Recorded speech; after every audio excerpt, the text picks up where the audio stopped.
If you watch my recent top 10 car movies list, then you know I really enjoyed this new Gran Turismo movie. I've been playing the games since the second one on the original PlayStation, so you know I couldn't wait to watch this movie. This is my spoiler-free review. Hi, I'm Derrick. This is Heroic Review, where we rank, review, and react to all your favorite action movies and the ones that you want to see. So forgive me for not thinking this movie had the most potential. Video game movies don't have the best reputation as far as quality goes. I know Neil Blomkamp is a great director, and I'm glad they're finally getting him back into the game, directing another big action movie. It's been a while for him.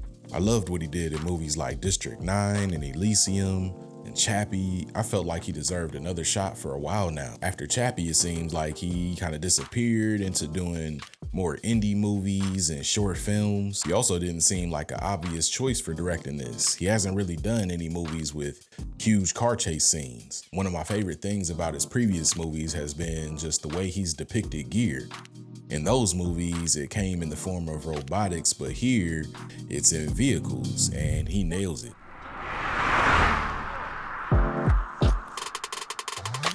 This movie follows the true story of Jann Mardenbourough, who turned his love for the Gran Turismo video games into a legit racing career.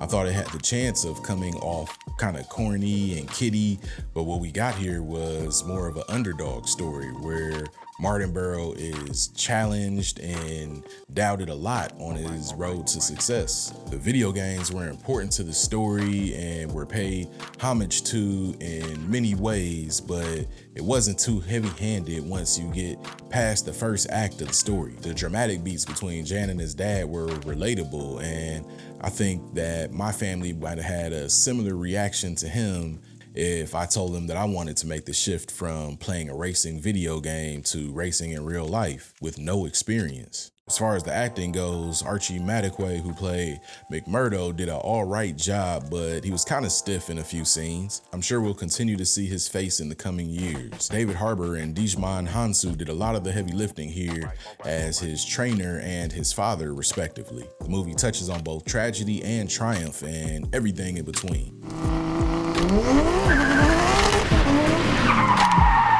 I love the build-up, showing how good he was at the game, then giving him normal car and showing how skilled he was with that, all to make it believable that he'd be great once he was given an actual racing car. I loved seeing all the cars from the different companies doing exactly what they do best. So much attention to detail was paid to all the different racing tracks, even down to the uniforms that the racers wore. The Le Mans 24-hour race that was depicted in movies like Ford versus Ferrari or the Le Mans movie was shown here also. The way they shot it was just exciting and unique compared to the way that they've shown it in previous movies. It was also really cool that Mardenbourough himself played a stunt driver in a lot of the racing sequences. So if you like cars or racing movies, I definitely think you should check this one out. You'll be pleasantly surprised. It was a great return to form for Neil Blomkamp. You get to see all the love for exotic cars and attention to detail that the Gran Turismo franchise is known for. My only real dislike was the scenes with some of Mardenbourough's friends at the beginning of the movie, but those didn't really affect my enjoyment. So let me know what you thought of this movie in the comments, and be sure to like and subscribe if you're enjoying my content.